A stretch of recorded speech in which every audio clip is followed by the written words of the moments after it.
আমরা কিছু প্রতিকার পেয়েছি, একেবারে পাই নাই।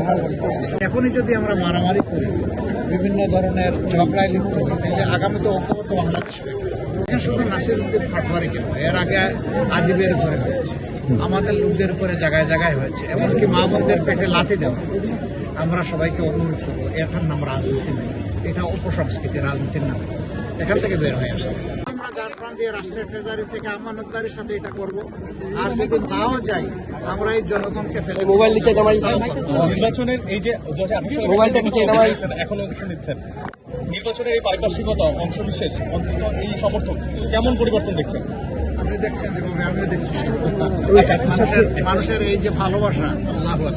আচ্ছা, জোটের প্রার্থী নাসিরউদ্দিন পাটোয়ারির উপরে আঘাত করা হলো, সে বিষয়ে নিশ্চয়ই আমরা সবাই সংক্ষিপ্ত। সে বিষয়টাতে জোটের আপনি আসলে কি দেখেন, শুধু নাসিরউদ্দিন পাটোয়ারি কেন, এর আগে আদিবের ঘরে হয়েছে, আমাদের লোকদের উপরে জায়গায় জায়গায় হয়েছে, এমনকি মা বোনদের পেটে লাথি দেওয়া হয়েছে।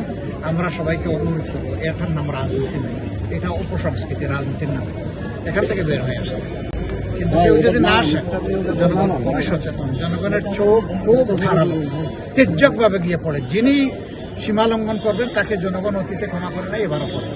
তবে আমরা এটা চাচ্ছি, আমরা চাচ্ছি একটা সুন্দর নির্বাচন হোক, মানে আমাদের মধ্যে হারমোনিয়াস রিলেশন থাকুক, এবং সেই রিলেশনটা মেনটেন করে সুন্দর নির্বাচনের মাধ্যমে দেশটাকে আমরা একটা শৃঙ্খলার দিকে নিয়ে যাই।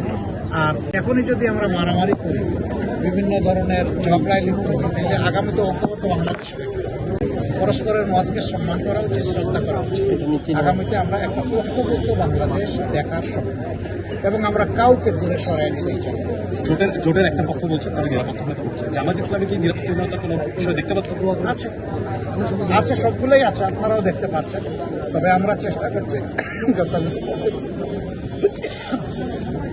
কর্তৃপক্ষ যারা আছে তাদের সাথে বিষয়গুলো নিয়ে গেছে। আমরা কিছু প্রতিকার পেয়েছি, একেবারে পাই নাই। তবে আরো অনেক প্রয়োজন। কর্তৃপক্ষকে তাদের দায়িত্ব যথাযথ